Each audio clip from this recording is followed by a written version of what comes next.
मैं पीयूष रंजन आप लोग का एग्ज़ाम फोबिया पे स्वागत करता हूँ।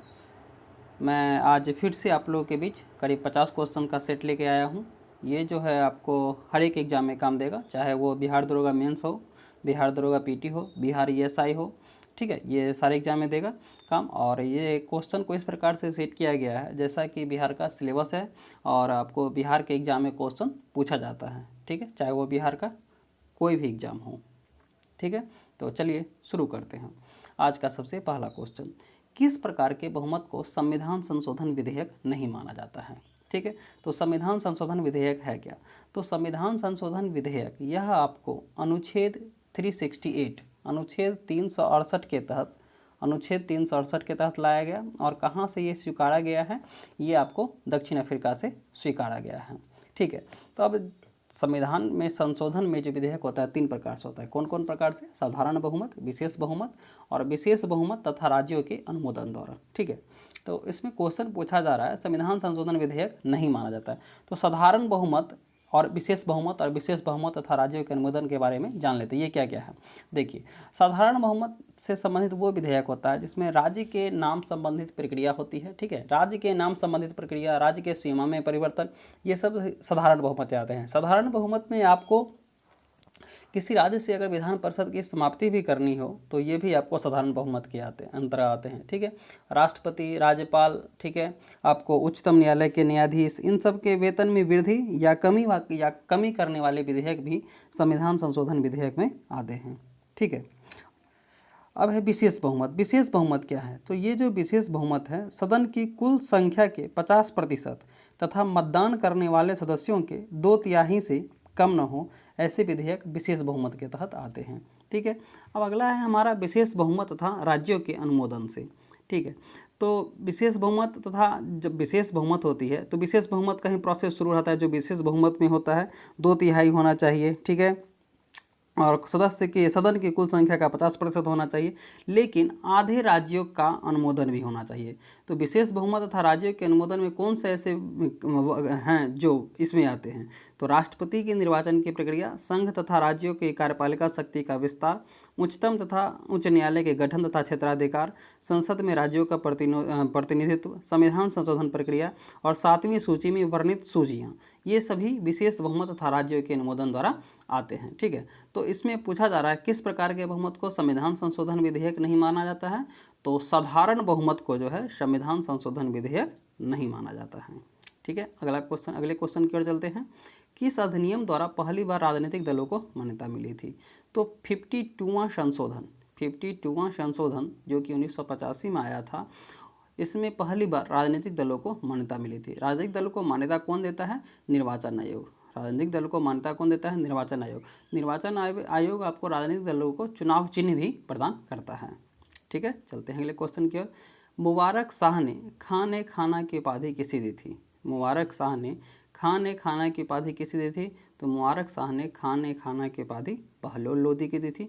और ये बहलोल लोदी था खिज्र खां, ये आपको खिज्र खां, ये सैयद वंश या लोदी वंश का एक शासक था, ठीक है। और यह मुबारक शाह का वजीर भी था। मुबारक शाह का वजीर कौन था? बहलोल लोदी, ठीक है। चलते हैं अगले क्वेश्चन की ओर। मंगोलों का प्रथम आक्रमण किसके समय हुआ? तो मंगोलों का प्रथम आक्रमण किसके समय हुआ? बहराम शाह के समय। और बहराम शाह किस वंश का शासक था? आपको गुलाम वंश के समय, ठीक है। इल्तुतमिश के समय किसका आक्रमण हुआ था? चंगेज खां का। इल्तुतमिश के समय किसका आक्रमण हुआ था? चंगेज खां का, ठीक है। चलते हैं अगले क्वेश्चन की ओर। सन्यासी विद्रोह के विद्रोही किसके अनुयायी थे? तो सन्यासी विद्रोह के विद्रोही किसके अनुयायी थे? बताइए। शंकराचार्य के अनुयायी थे, ठीक है। और ये सन्यासी विद्रोह शुरू कब हुआ था? तो सन्यासी विद्रोह जो शुरू हुआ था आपको 1760 से लेकर 1800 के बीच हुआ था, ठीक है। और सन्यासी विद्रोह से ही आपको आनंद मठ पुस्तक में सन्यासी विद्रोह की चर्चा की गई है, ठीक है। सन्यासी विद्रोह के मुख्य नेता कौन थे? केना सरकार और दिरजी नारायण। कौन थे? केना सरकार और दिरजी नारायण, ठीक है। चलते हैं अगले क्वेश्चन की ओर। किस आंदोलन की तुलना 1857 के विद्रोह से की जाती है? तो वहाबी आंदोलन की तुलना जो है आपको 1857 के विद्रोह से की जाती है, ठीक है। तो ये जो वहाबी आंदोलन है यह कहाँ पे फैला था? यह आपको बिहार और उत्तर प्रदेश में फैला था, ठीक है। और इसके नेता, मुख्य नेता कौन थे? शुरुआत करने वाले सैयद अहमद तूती मीर। कौन थे? सैयद अहमद तूती मीर। ठीक है, चलते हैं अगले क्वेश्चन की ओर। महासागरीय सतह का निर्माण किस प्रकार की चट्टानों से हुआ है? तो महासागरीय सतह का निर्माण आपको किस प्रकार की चट्टानों से हुआ है? बेसाल्ट चट्टानों से हुआ है। ठीक है, या ओशियनिक प्लेट का जब पूछेगा, ओशियनिक प्लेट का निर्माण किस प्रकार की चट्टानों से हुआ है, तो वो चट्टान कौन से हैं? बेसाल्ट चट्टान। ठीक है, किसी को इसका PDF चाहिए तो वो इस नंबर पे व्हाट्सएप करें। ठीक है, 8809998475। ठीक है, एक और नोट कर लीजिए, 8809998475, इस नंबर पे व्हाट्सएप करें। ठीक है, चलते हैं अगले क्वेश्चन की ओर। निम्नलिखित में से किस महासागर को छिपता हुआ महासागर कहा जाता है? बताइए। तो आर्कटिक महासागर को छिपता हुआ महासागर कहा जाता है। ठीक है, हाँ एक चीज़ और ध्यान से सुन लीजिएगा। टाइटैनिक जहाज़ जो है अटलांटिक महासागर के उत्तरी अटलांटिक में डूबा या दक्षिण अटलांटिक में डूबा? तो टाइटैनिक जहाज़ जो है 1912 में उत्तरी अटलांटिक महासागर में डूबा था। ठीक है, चलते हैं अगले क्वेश्चन की ओर। फकीम वन्य जीव अभयारण्य किस राज्य में स्थित है? तो फकीम वन्य जीव अभयारण्य कहाँ पे है? नागालैंड में है। ठीक है, चलते हैं अगले क्वेश्चन की ओर। रंगा नदी जल विद्युत परियोजना किस राज्य में स्थित है? तो रंगा नदी जल विद्युत परियोजना आपको कहाँ पे है? अरुणाचल प्रदेश में। अरुणाचल प्रदेश में 2 जल विद्युत परियोजना और है, पारे जल विद्युत परियोजना और कामेंग जल विद्युत परियोजना। ठीक है, तेलंगाना की कुछ बात कर लेते हैं। सीताराम जल विद्युत परियोजना और पोलावरम सिंचाई परियोजना कहाँ पे है? तेलंगाना में। पोलावरम और सीताराम जल सिंचाई परियोजना कहाँ पे है? तेलंगाना में। ठीक है, हिमाचल प्रदेश में देख लेते हैं कौन कौन सा है। बैरास्यूल, पार्वती, चमेरा और सिप्पी, ये सब कहाँ पे हैं? हिमाचल प्रदेश में जल विद्युत परियोजना है। ठीक है, चलते हैं अगले क्वेश्चन की ओर। सामुद्रिक पर्यावरण की सुरक्षा किस सम्मेलन के दौरान कही गई थी? तो सामुद्रिक पर्यावरण मतलब समुद्र के पर्यावरण की सुरक्षा यह किस सम्मेलन के दौरान कही गई थी? तो हेलसिंकी सम्मेलन 1974 में जो हुआ था, उस सम्मेलन के दौरान सामुद्रिक पर्यावरण की सुरक्षा की बात कही थी। ठीक है, नागापट्टनम तेल रिफाइनरी किस राज्य में स्थित है? तो नागापट्टनम तेल रिफाइनरी किस राज्य में है? बताइए। तमिलनाडु में है। ठीक है, असम में कौन कौन से हैं? डिगबोई, गुवाहाटी, बोगाईगांव और नुमालीगढ़। ठीक है, और यह अभी हाल ही में बोगाईगांव में ही जो है आपको आग लगा हुआ है। ठीक है, वीना तेल रिफाइनरी कहाँ पे है? मध्य प्रदेश में। वीना कहाँ पे है? मध्य प्रदेश में है।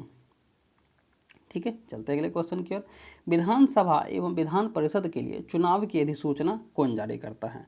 ठीक है, विधानसभा एवं विधान परिषद के लिए जब चुनाव होते हैं उसकी अधिसूचना कौन जारी करता है? बताइए। राज्यपाल, राष्ट्रपति, लोकसभा, विधानसभा का अध्यक्ष, कौन जारी करता है? तो बताइए। राज्यपाल। कौन जारी करता है? राज्यपाल विधान सभा एवं विधान परिषद के लिए चुनाव की अधिसूचना जारी करता है। ठीक है, परिसीमन आयोग का गठन कब किया गया? तो परिसीमन आयोग का गठन कब किया गया? 1952 में। ठीक है, और उसके बाद दूसरा परिसीमन आयोग का गठन किया गया 1962 में, तीसरे परिसीमन आयोग का गठन किया गया 1973 में और चौथे परिसीमन आयोग का गठन किया गया है 2002 में। ठीक है, ये परिसीमन आयोग का जो गठन होता है आपको अनुच्छेद 82 के तहत होता है। प्रत्येक जनगणना की समाप्ति पर लोकसभा एवं राज्य के निर्वाचन क्षेत्रों के विभाजन एवं पुनः समायोजन का कार्य इसके द्वारा किया जाता है। ठीक है, तो परिसीमन आयोग में जो होता है देश के मुख्य निर्वाचन आयुक्त सहित सभी राज्यों व केंद्र शासित प्रदेशों के निर्वाचन आयुक्त इस आयोग के सदस्य होते हैं। ठीक है, और परिसीमन आयोग के आदेश को न्यायालय में चुनौती नहीं दी जा सकती है। ठीक है, चलते हैं अगले क्वेश्चन की ओर। केंद्रीय सूचना आयुक्त का कार्यकाल कितना होता है? तो केंद्रीय सूचना आयुक्त का कार्यकाल कितना होता है? सबसे यूनिक है, बताइए। 5 वर्ष या 65 वर्ष, मतलब जो पहले हो जाए। ठीक है, जैसे कि मान के चलिए कोई केंद्रीय सूचना आयुक्त जो है मान के चलिए वो 62 वर्ष में पद पर आया और अगर उसका 65 वर्ष हो जाता है तो वह रिटायर कर जाएगा। ठीक है, अगर मान के चलिए कोई सूचना आयुक्त 58 वर्ष में पद पर बैठा और उसका 5 वर्ष 63 वर्ष में हो जाए तो वह रिटायर कर जाएगा। ठीक है, तो अभी CIC कौन है? ठीक है, तो CIC अभी कौन है? विमल जुल्का। कौन है? विमल जुल्का। ठीक है, चलते हैं अगले क्वेश्चन की ओर। भारत में पहला राज्य कौन सा है जिसने लोकपाल कार्यालय की स्थापना की? तो भारत में पहला राज्य कौन सा है जिसने लोकपाल कार्यालय की स्थापना की? तो वह राज्य आपका कौन सा है? बताइए। महाराष्ट्र है। और महाराष्ट्र है तो महाराष्ट्र ने लोकपाल कार्यालय की स्थापना कब की थी? 1971 में।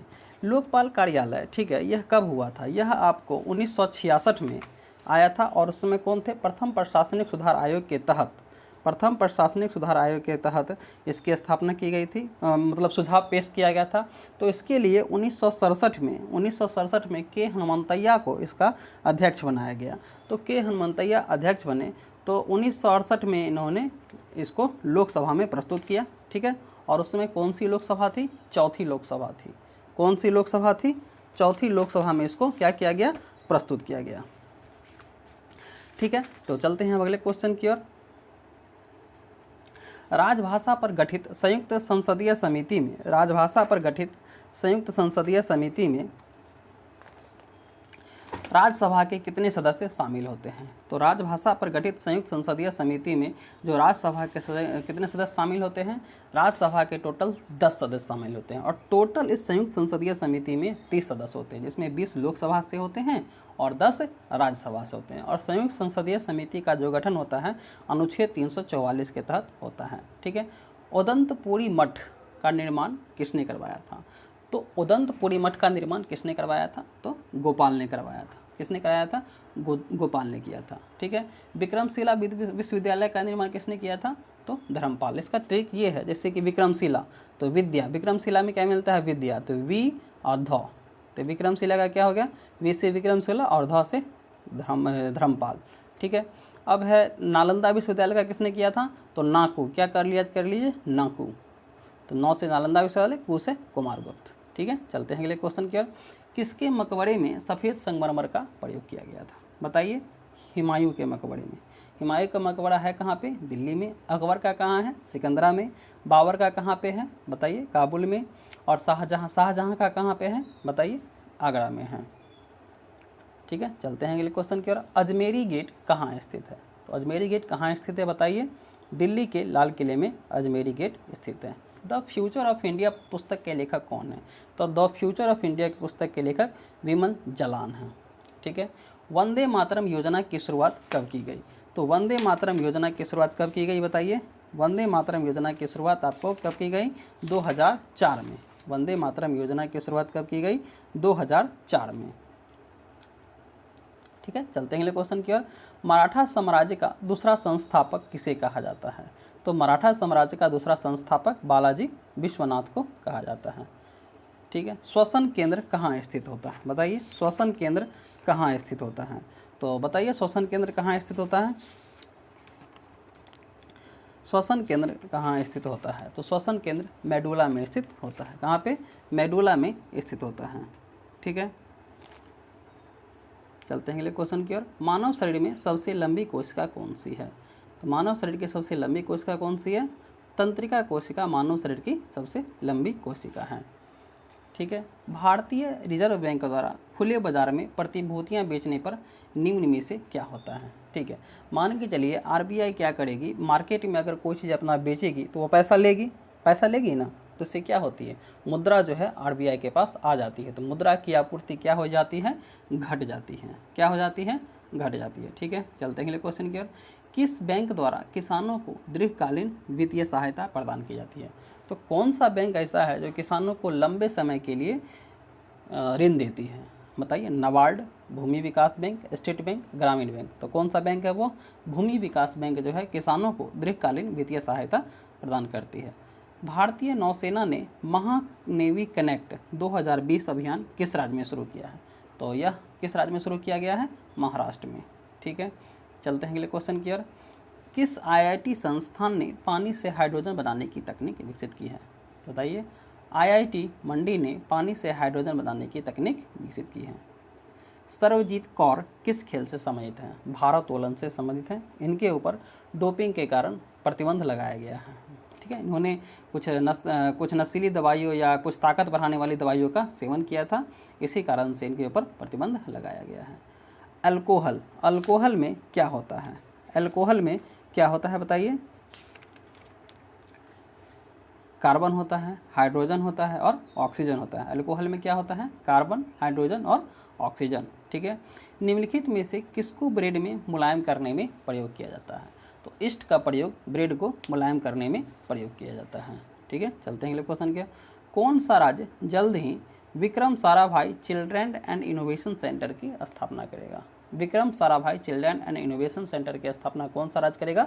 गुजरात करेगा। कौन सा राज्य? गुजरात। ठीक है। दलहन सम्मेलन का आयोजन किस राज्य में किया जाएगा? ठीक है, दलहन सम्मेलन का आयोजन किस राज्य में किया जाएगा? महाराष्ट्र में किया जाएगा। कहाँ पे किया जाएगा? महाराष्ट्र में। ठीक है। जब कोई वस्तु धन आवेशित होती है, जब कोई वस्तु धन आवेशित होती है तो वह क्या करती है? इलेक्ट्रॉन का, बताइए क्या करती है? इलेक्ट्रॉन का परित्याग करती है। इलेक्ट्रॉन का परित्याग करती है। ठीक है। हॉर्नबिल त्यौहार कहाँ मनाया जाता है? तो हॉर्नबिल त्यौहार कहाँ पे मनाया जाता है? बताइए। नागालैंड में मनाया जाता है। ठीक है। चलते हैं अगले क्वेश्चन की ओर। कॉमरेड कमरैया किस आंदोलन से संबंधित है? तो कॉमरेड कमरैया जो है आपको किस आंदोलन से संबंधित है? बताइए। तेलंगाना किसान संघ से आंदोलन से संबंधित है। हरिजन सेवक संघ का मुख्यालय कहाँ स्थित है? हरिजन सेवक संघ की स्थापना किसने की थी? महात्मा गांधी ने की थी। और इसका जो मुख्यालय कहाँ पे है? दिल्ली में है। ठीक है। उच्चतम न्यायालय के न्यायाधीश का महाभियोग का मामला किस न्यायाधीश के समय आया था? ठीक है। तो उच्चतम न्यायालय के न्यायाधीश ये जो थे, मामला जो आया था रामास्वामी में आया था। ये तमिलनाडु के थे।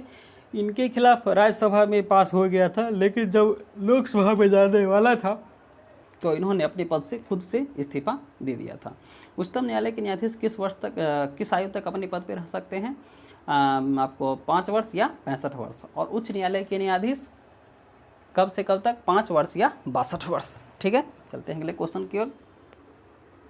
उच्चतम न्यायालय किसकी मंजूरी के बाद न्यायालय की प्रक्रिया और संचालन हेतु नियम बना सकता है? उच्चतम न्यायालय के बारे में कुछ और बात जान लेते हैं। उच्चतम न्यायालय का जो उद्घाटन है आपको 26 जनवरी 1950 को किया गया। ठीक है। और उच्चतम न्यायालय में टोटल 34 न्यायाधीश होते हैं। ठीक है। एक मुख्य न्यायाधीश और 33 अन्य न्यायाधीश होते हैं। ठीक है। इसका जो आपको भाग 5 के अंतर्गत रखा गया है। और अनुच्छेद 124 से 147 तक, अनुच्छेद 124 से 147 तक इसकी चर्चा की गई है। ठीक है। उच्चतम न्यायालय ही आपको तदर्थ न्यायाधीश की नियुक्ति कर सकता है। ठीक है। राष्ट्रपति की मंजूरी के बाद उच्चतम न्यायालय ही आपको सेवा जो रिटायर कर गए हैं न्यायाधीश, उनसे भी आपको कार्य करने की अनुमति ले सकता है। ठीक है। इनमें से गाय की किस्म कौन सी है? बराबरी, मकराना, मालाबरी और थारपकड़। तो बराबरी, मकराना और मालाबरी ये तीनों किसकी किस्म हैं? भैंस की हैं। और थारपाकर किसकी है? गाय की किस्में हैं। कछुआ संरक्षण परियोजना की शुरुआत कब की गई थी? बताइए। 1973, 1975, 1992, 2003। तो 1973 में क्या हुआ था? टाइगर संरक्षण परियोजना। 1992 में क्या हुआ था? कछुआ संरक्षण परियोजना। और 1975 में क्या हुआ था? 1975 में क्या हुआ था? कछुआ संरक्षण परियोजना। ठीक है। राजगढ़ सौर ऊर्जा परियोजना, राजगढ़ सौर ऊर्जा परियोजना किस राज्य में स्थित है? तो राजगढ़ सौर ऊर्जा परियोजना जो है आपको किस राज्य में है? बताइए। यह आपको मध्य प्रदेश में है। ठीक है। उसी प्रकार से बिट्ठा सौर ऊर्जा कहाँ पे है? गुजरात में है। कामोती सौर ऊर्जा कहाँ पे है? आपको तमिलनाडु में है। ठीक है। चलते हैं अगले क्वेश्चन की ओर। कजाकिस्तान की मुद्रा क्या है? तो कजाकिस्तान की राजधानी कहाँ है? बताइए। कजाकिस्तान की राजधानी है नूर सुल्तान। पहले क्या थी? आपको अस्ताना थी। तो कजाकिस्तान की जो मुद्रा है वह आपको टेंज है। सोम किसकी मुद्रा है? तो सोम जो है आपको बता रहा हूँ, सोम किसकी मुद्रा है? बताइए। सोम जो है आपको किर्गिस्तान और उज्बेकिस्तान, किर्गिस्तान और, ध्यान से सुनिएगा, सोम जो मुद्रा है आपको किर्गिस्तान और उज्बेकिस्तान की मुद्रा क्या है? सोम है। किर्गिस्तान और उज्बेकिस्तान की मुद्रा सोम है। ठीक है। ताजिकिस्तान की मुद्रा शोमानी है। और तुर्कमेनिस्तान की मुद्रा क्या है? मन्नत है। तुर्कमेनिस्तान की मुद्रा क्या है? मन्नत है। इस बार पूछा गया था बिहार दरोगा पीटी में, जो कजाकिस्तान की राजधानी क्या है। बहुत लोगों ने अस्ताना मारा, लेकिन गलत था उनका। उसमें नूर सुल्तान भी था ऑप्शन में, फर्स्ट पार्ट में जो एग्जाम हुआ था। ठीक है। चलते अगले क्वेश्चन की ओर। कांग्रेस के किस अधिवेशन में साइमन कमीशन के बहिष्कार करने की बात कही थी? तो साइमन कमीशन की जो नियुक्ति हुई थी 1919 के मॉन्टेग्यू चेम्सफोर्ड की रिपोर्ट की जांच के लिए ही की गई थी। ठीक है। तो यह बहिष्कार करने की जो बात कही गई थी 1927 के मद्रास अधिवेशन में, जिसकी अध्यक्षता कौन कर रहे थे? M.A. अंसारी। ठीक है। और इसी अधिवेशन में पूर्ण स्वाधीनता की मांग भी की गई थी। क्या की गई थी? पूर्ण स्वाधीनता की भी मांग की गई थी। ठीक है। चलते हैं अगले क्वेश्चन की ओर। वेदारण्यम सत्याग्रह की शुरुआत किसने की थी? यह वेदारण्यम सत्याग्रह शुरुआत कब हुआ था? यह 1930 के दौरान ही, जब आपको महात्मा गांधी ने सविनय अवज्ञा आंदोलन शुरू किया था, तो उसी दौरान तमिलनाडु में राजगोपालाचारी ने वेदारण्यम सत्याग्रह की शुरुआत की थी और इन्होंने त्रिचनापल्ली से वेदारण्यम तक पैदल यात्रा की थी। ठीक है, चलते हैं अगले क्वेश्चन की ओर। अनुसूचित जाति में कौन सा धर्म शामिल नहीं होता है? तो अनुसूचित जाति के अंदर आपको हिंदू आते हैं, सिख आते हैं, बौद्ध आते हैं, लेकिन जैन धर्म को शामिल नहीं किया जाता है। ठीक है, ठीक है, चलिए चलते हैं अगले क्वेश्चन की ओर। राष्ट्रपति किस संविधान संशोधन के तहत मंत्रिपरिषद को अपनी विधेयक पर पुनर्विचार के लिए कह सकता है? देखिए, इसमें क्या है, अगर कोई विधेयक लोकसभा राज्यसभा से पास करने के बाद आपको राष्ट्रपति के पास जाता है, तो राष्ट्रपति की वो इच्छा पे है एक बार जो वह मंत्रिपरिषद को उस विधेयक पर पुनर्विचार के कह सकता है। तो वह विधेयक कौन सा है? 44वां संविधान संशोधन विधेयक 1978। लेकिन वह विधेयक पुनर्विचार करने के बाद मंत्री अगर विधेयक जो फिर से पास करके भेज दिया जाता है, तो राष्ट्रपति को उस पर सहमति देना क्या है? आवश्यक है। ठीक है, शिवालिक श्रेणी का निर्माण कितने मिलियन वर्ष पूर्व हुआ है? तो शिवालिक श्रेणी जो है हिमालय की नवीनतम श्रेणी कहा जाता है। ठीक है, इसका निर्माण जो है आपको सेनोजोइक युग या प्लेओजोइक युग में हुआ था। ठीक है, और इसका निर्माण जो हुआ था 57.7 मिलियन वर्ष पूर्व हुआ था। इसको आपको याद नहीं करना पड़ेगा। ठीक है, ये आपको एग्जाम में जैसे कि इस बार आपको पीटी में पूछा था जो पृथ्वी के बारे में पूछा था, उसी प्रकार से। ठीक है, भारत को कितने भूकंप के क्षेत्र में बांटा गया है? 4, 5, 6, 8 कितने भूकंप के क्षेत्र में बांटा गया है? 4 क्षेत्रों में बांटा गया है। तो 4 क्षेत्र कौन कौन सा है? देखिए, सबसे पहला है 5वां क्षेत्र, भूकंपीय क्षेत्र 5। इसको कहा जाता है अति प्रचंड तीव्रता क्षेत्र। इसको क्या कहा जाता है? भूकंप 5 को अति प्रचंड तीव्रता क्षेत्र, मतलब सबसे भाग 5 अति प्रचंड तीव्रता क्षेत्र। इसमें भाग 5 के अंदर कौन कौन से आते हैं? जम्मू कश्मीर आता है, लद्दाख आता है, हिमाचल प्रदेश आता है, उत्तराखंड भी आता है और बिहार का भी कुछ भाग आता है। ठीक है, अंडमान निकोबार भी आते हैं। ठीक है, तो इस भाग 5 के अंदर भारत का जो है 10.9% भाग आता है। भारत का जितना क्षेत्रफल है उसका 10.9% किसके तहत आता है? जोन 5 के तहत आता है। ठीक है, तो जोन 5 जो है अति प्रचंड तीव्रता क्षेत्र कहलाता है। उसके बाद आता है जोन 4। क्या आता है? जोन 4। जोन 4 जो है आपको क्या कहलाता है? ये इसको कहा जाता है गहन तीव्रता क्षेत्र। गहन तीव्रता क्षेत्र। तो इस क्षेत्र में आपको कौन कौन से आते हैं? क्षेत्र आते हैं, दिल्ली आती है। ठीक है, उसके बाद गुजरात आता है, उसके बाद महाराष्ट्र आता है और सिक्किम भी आता है। इस क्षेत्र के अंतर्गत जोन 4 के क्षेत्र के अंदर भारत के क्षेत्रफल का 17.3% भाग आता है। ठीक है, उसके बाद है जोन 3। क्या है? जोन 3, एक मिनट, जोन 3। इस जोन 3 को कहा जाता है मध्यम तीव्रता क्षेत्र। मध्यम तीव्रता क्षेत्र क्या आता है? मध्यम तीव्रता क्षेत्र। इसके अंतर्गत आता है आपको लक्षद्वीप आता है, पश्चिमी घाट आता है, उसके बाद लखनऊ आता है। इसके अंतर्गत आपको 30.4, इसके अंतर्गत भारत का क्षेत्रफल का 30.4% भाग इसी के अंतर्गत आता है। 30.4% भाग इसी के अंतर्गत आता है। ठीक है, अब है जोन 2। जोन 2 को कहा जाता है अल्प तीव्रता क्षेत्र। इसमें कभी कभी भूकंप आता है। ठीक है, तो भारत का जो भी राज्य बचा इस जोन 2 के अंतर्गत आता है और भारत का क्षेत्रफल का इसमें 41.4% भाग जो है इसके अंतर्गत आता है। इसका मतलब देखा जाए तो यह कहा जा रहा है जो सबसे ज़्यादा जो है भारत का भूकंप क्षेत्र में जोन 2 के अंतर्गत आता है और जोन 2 के अंदर भारत के क्षेत्रफल का टोटल कितना है? 41.4% भाग। ठीक है, एक चीज़ ध्यान लीजिए, आपसे पूछा जा सकता है बिहार भूकंप के किस जोन में आता है? तो भूकंप 5 जोन में आता है, मतलब अति प्रचंड तीव्रता क्षेत्र के अंतर्गत आता है। ठीक है, अब चलते हैं अगले क्वेश्चन की ओर। नवेगांव राष्ट्रीय पार्क किस राज्य में स्थित है? तो नवेगांव राष्ट्रीय पार्क किस राज्य में स्थित है बताइए? यह आपको महाराष्ट्र में आता है। महाराष्ट्र में और कौन कौन से? चंदौली है, गुगामल है, नावेगांव है, पेच है, संजय गांधी है, तडोबा है। ये सभी पार्क जो हैं आपको महाराष्ट्र के अंतर्गत आते हैं। ठीक है, तो टोटल करीब ये शायद ये लगभग 50 क्वेश्चन का। ठीक है, आपको कैसा लगा ज़रूर बताइएगा। अच्छा लगता है तो चैनल को शेयर कीजिए और चैनल को सब्सक्राइब कीजिए। Goodbye, take care.